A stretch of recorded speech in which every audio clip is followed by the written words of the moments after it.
어릴 때 초등학교 때 교과서가 기억이 납니다. 그때 제 아이의 책이었는지 제 책이었는지 모르겠습니다만 염소가 강 위에 그 통나무를 건너거든요. 근데 저쪽에서도 한 마리가 옵니다. 그러면 한 놈이 가만히 안 섭니다. 그러면 건너오던 한 놈이 그 위로 올라가요. 그래서 지나간다는 거죠.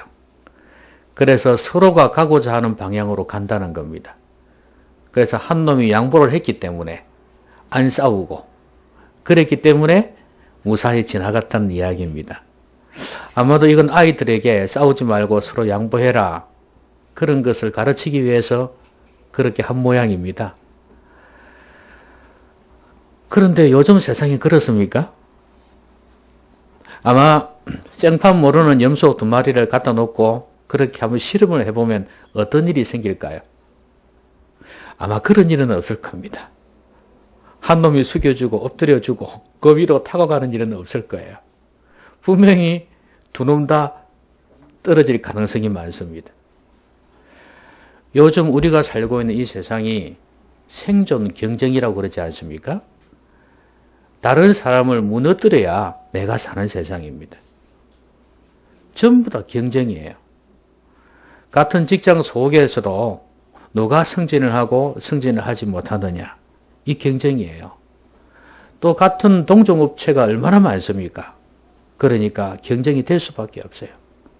돈 된다 싶으면 너도 나도 달려드는 게 이 세상의 직업 아닙니까? 그러니까 우리는 이 세상 살면서 너무 피곤해요. 그야말로 눈에 보이지 않는 싸움이 너무 많습니다.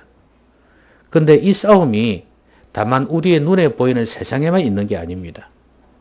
영적인 세상에도, 영적인 세계에도 이 싸움이 있어요.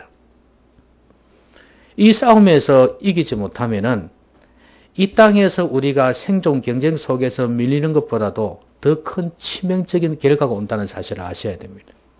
근데 사람들은 이 땅에서의 싸움만 싸워서 이기면 된다고 생각해요. 내가 저 업체를 선점을 하고 또 내가 저 사람을 이긴다면 이 세상에는 무난히 살아갈 수 있을 것이라고 생각한다 그 말이죠.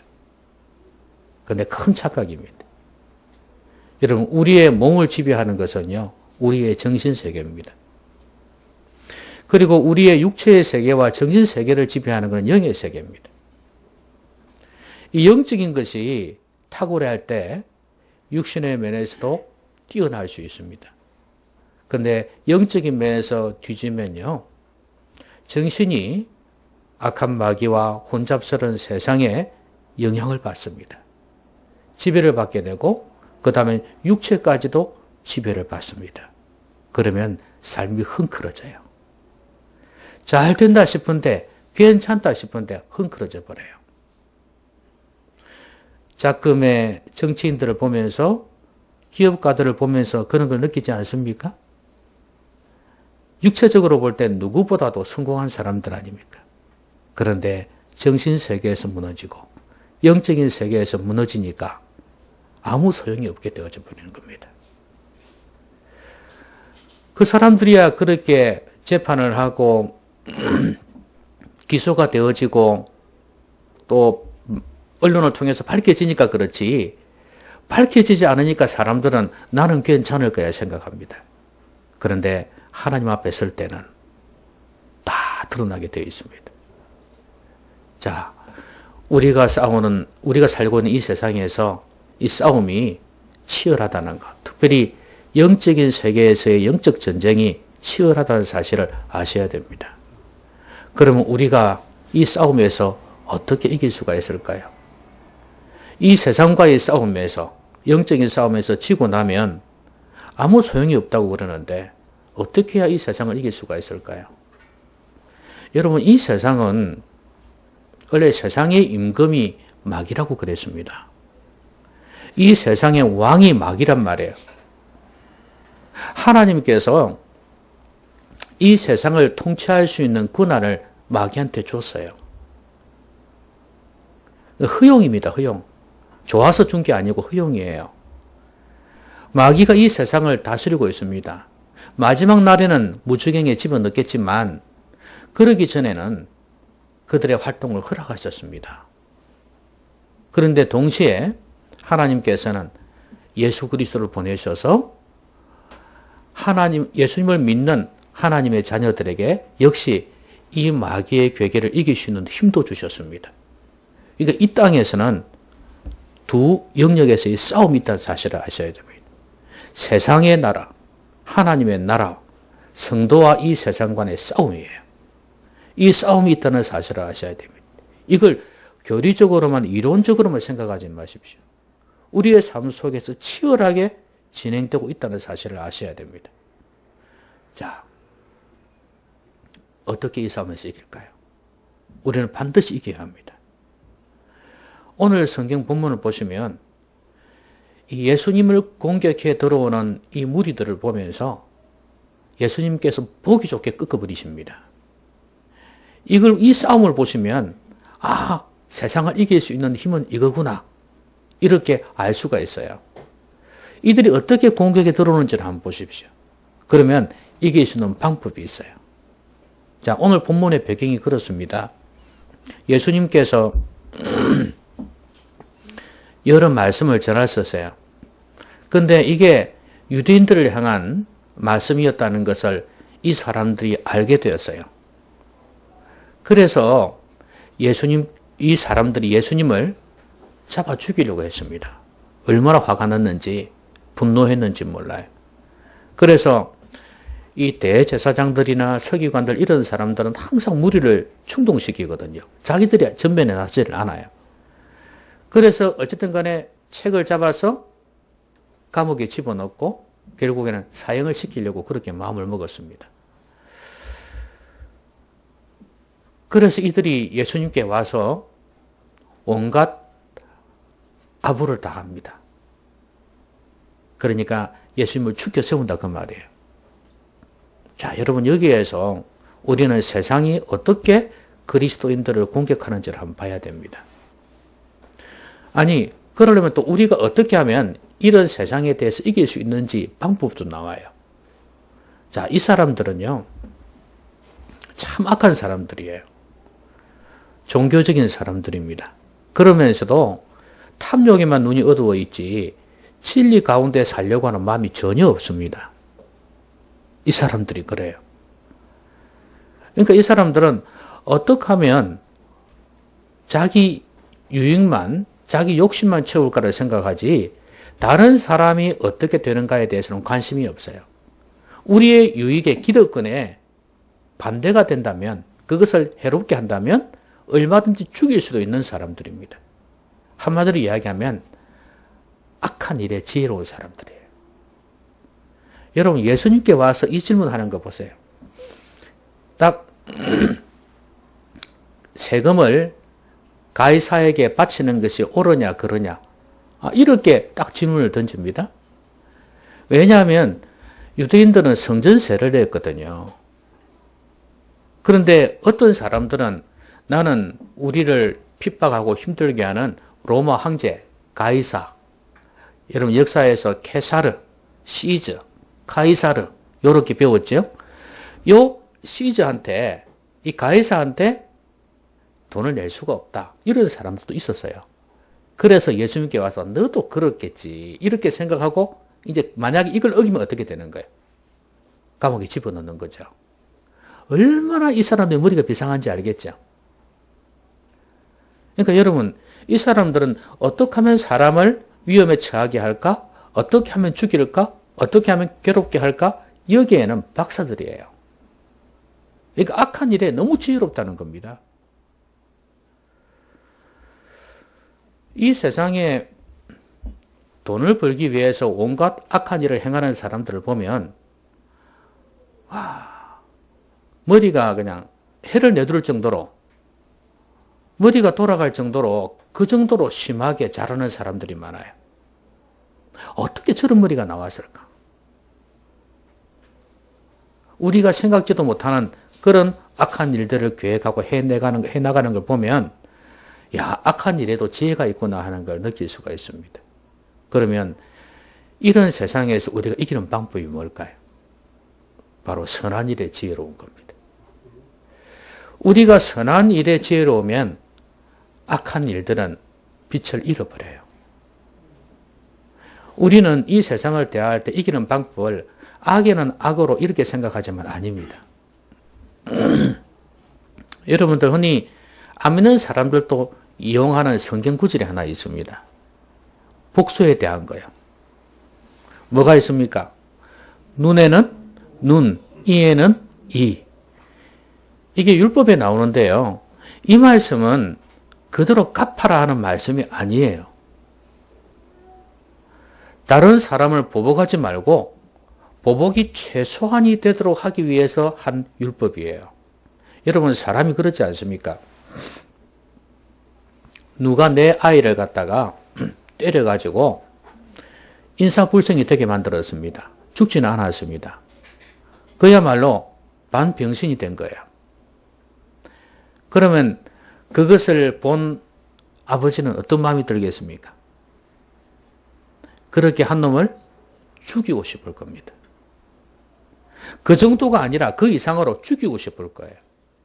그러니까 복수하는 마음은요, 항상 그 이상을 앞서가요. 그래서 최소한의 것만으로 만들기 위해서 눈에는 눈, 이에는 이 이렇게 한 것입니다. 사람들은 이런 일에 그 구절을 인용해가지고 이런 안 좋은 일에 인용을 하면서 복수를 하죠. 근데 그래가지고는 절대 못 이긴다는 거예요. 오늘 이 말씀은 반대 정신으로 살라는 거예요.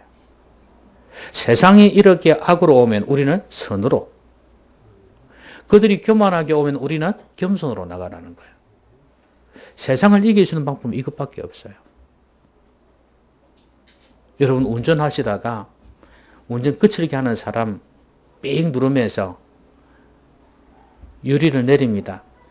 여러분, 운전 좀 바로 하세요. 그러면 어떤 말이 올 것 같습니까? 분명히 그 사람이 잘못했습니다.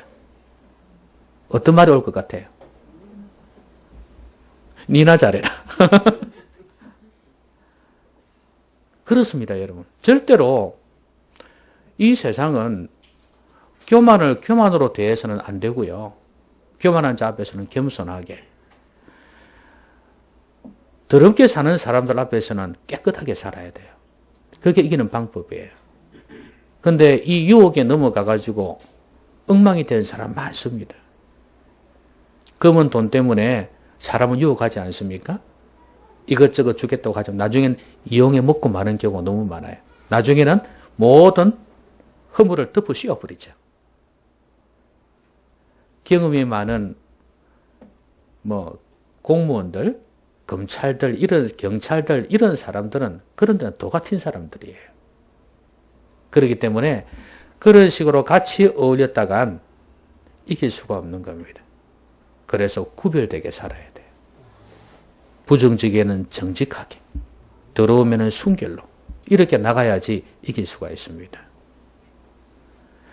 세상은요, 우리에게 온갖 것을 다 줄 것처럼 이야기하지만 나중에는 다 뺏어가고 망하게 만들어 버립니다. 여러분, 세상이 뭔가를 줄 것 같죠? 나중에 땅을 치고 후회할 일이 있을 겁니다. 남는 거 하나도 없습니다. 저는 노인과 바다라는 이 문학 작품을 이제 영문과니까 대학에 들어가서야 읽었습니다. 원서를 읽었습니다. 그런데 그 내용을 쭉 생각하다 보면 인간의 어떤 노력, 열매가 없어도 열심히 한 노력, 그게 중요하다. 그렇게 또 이야기를 하죠. 그런데 저는 이렇게 생각하고 싶어요. 인간이 아무리 애를 쓰고 싸우고 몸부림쳐도 결국엔 가져온 것은 뭐다? 뼈다귀밖에 없다는 거예요. 여러분, 이 사실을 잊지 말아야 됩니다. 이 세상에서 아무리 몸부림치고 애를 써도 결국엔 남는 건 뼈다귀밖에 없다. 그러니까 하나님 앞에서 우리가 영적 싸움을 싸워서 세상을 반드시 이기셔야 됩니다. 그 다음에 이 사람들이 예수님께 와가지고 뭐라고 그러냐 하면요. 당신은 바로 말씀하시고 가르치시고 사람을 외모로 취하지 아니하시고 오직 진리로서 하나님의 도를 가르치시나이다. 예수님을 높여주고 있습니다. 이 사람들이 예수님께 와서 그 시험할 때는요, 항상 이렇게 했어요. 죽여 세우는 거예요. 여러분, 그라사 지방에 귀신 들린 사람 있잖아요. 그라사인. 이 사람이 귀신 들렸는데 너무 귀신이 센 거예요. 나가지를 않습니다. 무덤에서 살고 그랬는데 예수님께서 딱 왔습니다. 오니까 이놈이 뭐라 그런지 아십니까? 높으신 하나님의 아들이여. 그러면서 막 죽여 세웁니다. 그런데 그거는 뒤에 말하고 연결되어 있죠. 나를 제발 쫓아내지 말라. 우리를 쫓아내지 말라. 이렇게 부탁을 합니다. 항상 나쁜 일 하는 놈들은요. 항상 죽여 세운다는 사실을 아셔야 돼요. 여러분이 세상을 이기려면, 세상 사람을 이기려면, 그게 유혹에 넘어가지 않으려면 이 사람을 잘 분별해야 돼요. 칭찬은요. 여러분이 분별을 잘해야 됩니다. 칭찬에도 흔들리지 않고 칭찬에 넘어가지 않는 사람이라야 제대로 성숙한 사람이에요. 사람은 열등감이 있습니다. 사람은 이 자존감이 참 약한 사람들이 많아요. 아무리 이 세상에서 많은 걸 가져도요, 자존감이 약해요. 예수 그리스도 그분을 통해서 하나님을 만나지 않으면 어느 누구나 다 자존감이 약합니다. 그렇기 때문에 누가 칭찬을 해주면 너무 좋은 거예요. 여러분, 칭찬 싫어하는 사람 있어요? 없죠? 칭찬 다 좋아합니다. 거기에다 파격적인 칭찬을 하면 아마 너무 좋아하는 거예요, 사람들이. 꼬박 넘어갑니다. 그런데 이게 마귀의 전략이라는 사실을 아셔야 됩니다. 온갖 것을 빼먹기 위해서 사람을 이용하는 사람들 많잖아요. 세상이 그렇습니다. 칭찬 항상 과장된 게 많습니다. 그래서 칭찬을 해도 내 자신을 바로 볼 수 있어야 돼요. 대신에 내 자신이 부족하고 연약하다는 건 알지만 항상 나는 어떤 마음을 가져야 되냐면 하나님 안에서 내가 존귀한 존재라는 사실을 알아야 돼요. 이걸 모르면 항상 상대적이 되다 보니까 어떨 때는 이렇게 막 올라갑니다. 죽여 세워주면 이렇게 올라갔다가 그게 없으면 그냥 푹 꺼져버리는 거예요. 교만과 열등이 왔다 갔다 하는 거예요. 이게 같은 거거든요. 뿌리가 같거든요. 교만과 열등이. 그러다 보니까 자존감이 강하지를 않아요.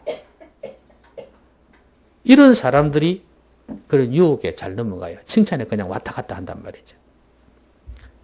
쏙히는 경우가 많아요.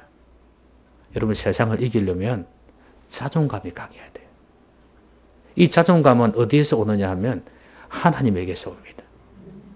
세상의 것으로는 절대 오지를 못합니다. 오히려 세상의 것은 우리를 더 가지면 가질수록 열등하게 만들어버려요. 자기 자신이 예수 그리스도 안에서 얼마나 존귀한 존재인지, 이 세상에서는 내가 참 별 볼 일 없는 사람이에요. 여러 가지를 볼 때도 너무 부족해. 그렇지만 나 같은 죄인을, 나같이 부족한 사람을 하나님이 사랑해 주셔서 하나님의 자녀 삼으셨단 말이죠. 그 은혜가 너무 고마운 거예요. 여기에 진정한 자존감이 있습니다. 다른 사람이 뭐라고 보든 뭐라고 말하든 전혀 개의치 않을 수 있는 그런 믿음이 생겨난단 말이죠.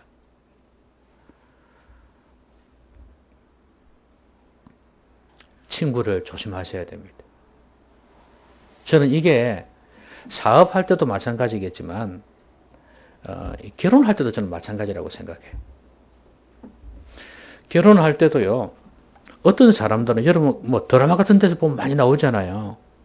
요즘 이혼을 참 많이 하잖아요. 그렇죠? 많이 하는데 이용해 먹는 경우가 많단 말이죠. 조건이 좋으니까 이용해 먹는 경우가 많아요. 그리고 또 하나는 나를 막 칭찬해 주면 이용하려면 어떻게 해야 되면 칭찬해야 되거든요. 상대방을. 그렇죠? 칭찬하다 보면 내가 나를 사랑하는구 내가 대단한 존재로 생각한단 말이죠. 그러면 나중에는 진심이 아니었다는 걸 알게 된 순간에는 늦어요. 우리 결혼할 청년들은 특히 이 부분을 생각하셔야 돼요. 나를 막 축켜 세워주고 좋다고 잘한다고 이게 축켜 세워주면 거기에 넘어가면 안 돼요. 내 자신이 어떤 존재인지를 알고 하나님 안에서 나를 존귀한 존재로 여기는 자존감이 있는 사람이 되어야 돼요. 그래야 안 넘어갑니다. 돈 몇 푼에 인생을 탕진해서도 안 되고요. 그런 유혹에 넘어가면 안 됩니다. 하나님 안에서 내가 존귀한 존재라는 걸 알면은 그런 일에 쉽게 넘어가지 않습니다. 여러분, 박근혜 대통령이 왜 저렇게 됐나요? 누구 잘못 만나서? 친구 잘못 만나서. 그 옛날에 사진을 보면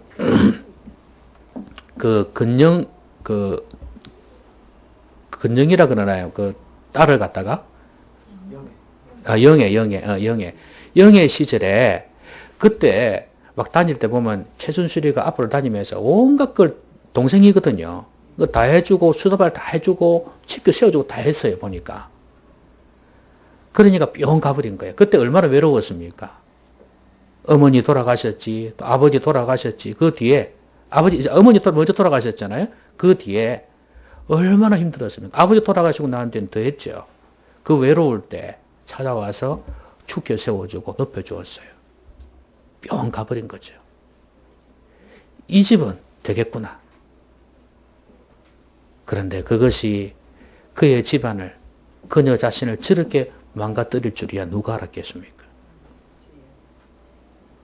이거는 정치 이야기가 아닙니다, 여러분.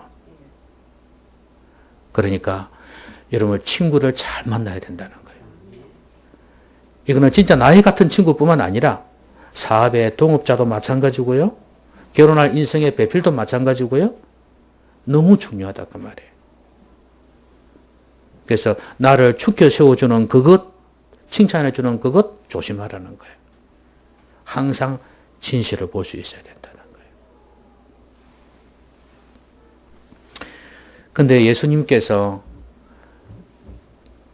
이제 이 사람들이 질문할 때 답하시는 거 한번 보세요. 세금을 가이사에게 바쳐야 되냐 말아야 되냐 이 질문을 할 때 말이에요. 불러가지고 뭐라 그랬습니까? 데나리온 하나, 동전 하나 가져오라 그랬어요. 데나리온은 하루 품삯입니다. 1데나리온은 그 당시 하루 품삯이에요. 그러니까 뭐 요즘으로 치면 한 5만 원짜리 하나 정도로 보시면 되겠죠? 어쨌거나 가져오라 그랬어요. 딱 보니까 이제 여기 가이사의 그 형상이 그려져 있단 말이죠. 이게 누구의 것이냐 그러니까 가이사의 것이니다 이랬단 말이죠. 그때 예수님께서 그러면 가이사의 것은 가이사에게, 하나님의 것은 하나님에게 바쳐라 이렇게 말씀하신 거예요. 놀란 거죠. 책 잡을 수가 없는 거예요. 세상에 이런 지혜가 어디에서 났을까? 이 사람들은요, 자신들의 얄팍한 지혜를 가지고 예수님을 무너뜨리려고 그랬어요. 예? 진리이신 예수님을 무너뜨리려고 그랬단 말이에요. 여러분, 우리가 이 세상을 이길 수 있는 방법이 뭔지 아십니까? 우리가 가지고 있는 지식 있잖아요? 그 우리가 가지고 있는 경험 있잖아요? 우리가 가지고 있는 것들을 가지고 하나님의 진리를 왜곡시켜서는 안 된다는 거예요. 그러면 절대 세상 못 이깁니다. 우리가 세상을 이기려면 하나님의 말씀에 딱 굳게서 있어야 돼요. 우리도 그럴 때가 있어요. 하나님 말씀이 들려질 때, 말씀을 읽을 때마다 어떤 생각하냐 하면, 저건 내 생각하고 안 맞아. 자기 생각은 어디에서 가지고 온 것인지는 모르겠지만, 어디서 주워 들어가지고 자기 안에 갖고 있는 것인지 모르겠지만, 그게 진리라고 생각해. 여러분들, 우리가 정말로 바로 배운 지식이고 가치관이면 괜찮지만, 그렇지 않은 게 얼마나 많습니까? 어릴 때부터 알게 모르게 주워 듣고 배워가지고 우리 가운데 형성된 사고와 지식들이 얼마나 많아요. 그런 가치관을 진리라고 생각합니다. 여러분, 이 세상에 하나님의 진리 빼고는 진리가 없어요. 진리일 수가 없어요. 상대적이에요. 그러니까 우리의 이런 짧은 지식과 경험 가지고 하나님의 진리를 왜곡시켜서는 절대 세상을 못 이깁니다. 안 믿는 사람들만 그러는 게 아니고요. 믿는 사람들도 그럴 수 있어요. 한번 저를 따라해 보시죠. 인정할 것은 인정하자. 아시겠습니까? 하나님의 말씀이 들려질 때, 가르쳐질 때 인정할 것은 인정하세요. 그 앞에서 우리의 생각이 뭐 대단하다고, 우리 경험이 뭐 대단하다고 그 앞에서 반기를 듭니까? 그러면 절대 변화가 없습니다. 그리고 세상 이길 수가 없어요. 대신에 우리는 하나님의 말씀으로 무장해야 돼요. 이 험한 세상에서 싸워 이길 수 있는 비결이 이것밖에 없어요. 여러분, 가나안 땅이란 곳이 있잖아요. 이스라엘 백성이 이집트에서 나와가지고 광야를 거쳐서 가나안 땅에 들어갈 거 아닙니까? 그렇죠? 근데 광야 세월 잘 거쳐가지고요. 이제 가나안 땅에 들어가게 되었습니다. 그때 모세가 죽고 난 뒤에 여호수아가 앞장을 서게 됩니다. 그때 모세가 죽기 전에 하나님으로부터 말씀 받아서 여호수아에게 일려준 내용이 있어요. 그게 뭐냐 하면 여호수아 1장 1절부터 8절, 9절, 10절 쭉 나와 있어요. 그 대표적인 중심 구절이 1장 8절 아닙니까? 여호수아 1장 8절 말씀. 그 앞에 두려워하지 말라는 말씀을 몇 번 하셨어요. 그렇게 하고 난 뒤에 이 율법책을 내 입에서 떠나지 말게 하며 그것을 주야로 묵상하여 그 가운데 기록한 대로 다 지켜 행하라. 그리하면 내 길이 평탄하게 될 것이라. 내가 형통하리라. 이렇게 말씀을 해주셨어요. 생전 처음 탑 리더로 섰죠. 여호수아가. 그리고 가나안 땅 가본 경험이 없습니다. 옛날에 정탐꾼으로 가본 때 말고는 경험이 없어요. 이런 상황 속에서 얼마나 두렵겠습니까? 또 여러분 모세 밑에 있으면서 여호수아가 봤잖아요. 이스라엘 백성들이 얼마나 반항적이고 타락했는지를 봤거든요. 내 같으면 못하겠구만. 그래도 하나님의 사명인 줄 알고 맡아가지고 하는 거 보면 대단해요. 그리고 이 가나안 땅에 들어가서 싸우는 것도 쉬운 일이 아니고, 여러분 가나안 땅이 천국의 모형이기도 하지만요 세상의 모형이기도 해요. 싸워서 정복해야 될 대상이란 말이죠. 결국은 뭐예요? 하나님의 말씀으로 무장하는 것밖에는 절대 이길 수가 없다는 거예요. 세상을 이길 수 있는 방법 그것밖에 없어요. 온갖 하나님을 대하여 높아진 이 사상, 여러분 하나님께서 함께 해주셔야 이길 수 있지 않겠습니까? 그러면 하나님의 말씀으로 무장할 수밖에 없는 거예요. 그것 아니고는 못 이긴다고 말이에요. 우리가 알아봤자 얼마나 알겠습니까?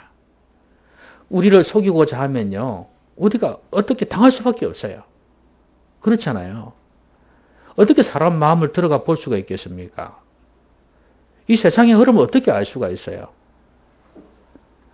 지금 4차 산업혁명이라고 해가지고 인공지능이 있지 않습니까?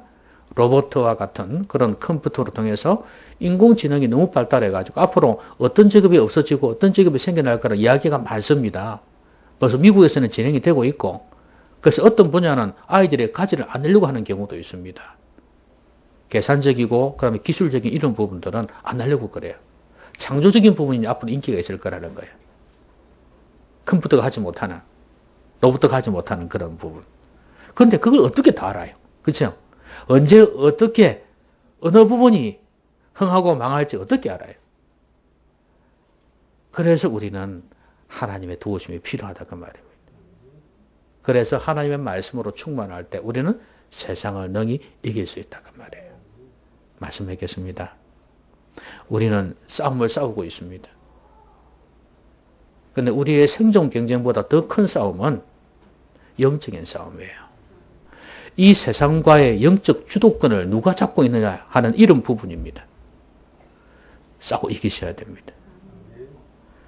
그런데 오늘 주의 말씀을 보니까 우리가 이 세상을 이길 수 있는 방법은 선한 일에 지혜로우라는 거예요. 악한 일에 지혜로운 이 세상에서 반대정신으로 살려는 거예요. 어떻게 하면 하나님이 기쁘시게 할까? 그게 뭘까를 계속 기도하고 꿈꾸면 그런 일들이, 너무 많은 일들이 우리 가운데 지혜롭게 다가오게 될 거고 넉넉히 우리는 세상을 이길 수 있을 것이라는 겁니다. 사람을 조심해라. 칭찬할 때 이거는 나를 시험하는 시금석이라고 생각하세요. 여기에 무너지면 안 된다. 우리의 자존심은, 우리의 자존감은 하나님 안에 있다는 사실을 아셔야 됩니다. 그래서 웬만한 것에 나는 내 자신을 안다. 내 자신이 얼마나 부족한 존재인지를 안다. 너희 칭찬에 좌우될 내가 아니다. 나는 형편없지만 하나님이 나를 사랑하셨다. 나는 존귀한 존재야. 그렇게 인정하고 믿고 받아들이면 우리는 웬만한 유혹에 넘어가지 않습니다. 여러분, 친구를 잘 만나야 돼요. 동역자를 잘 만나야 되고 배필을 잘 만나야 돼요. 그리고 우리 성도들 간에도 좋은 성도들끼리 잘 만나야 돼요. 그렇죠? 그럴 때 우리는 세상의 유혹에 넘어가지 않을 수 있습니다. 승리할 수 있어요. 하나님의 지혜, 하나님의 말씀만이 세상의 지혜를 누릴 수 있습니다. 우리는 이 세상의 얄팍한 지식 가지고, 그 경험 가지고 하나님의 진리를 왜곡시켜서는 안 된다. 하나님의 말씀으로 나아가면 그들은 빛을 잃고 무너지게 될 것입니다. 그래서 이 세상에서 넉넉히 승리하시는 여러분 되시기를 바랍니다. 기도하십시다. 오늘 말씀 생각하면서 같이 한번 소리내어서 내 입술로 말씀을 가지고 기도하도록 하겠습니다. 기도하십시다.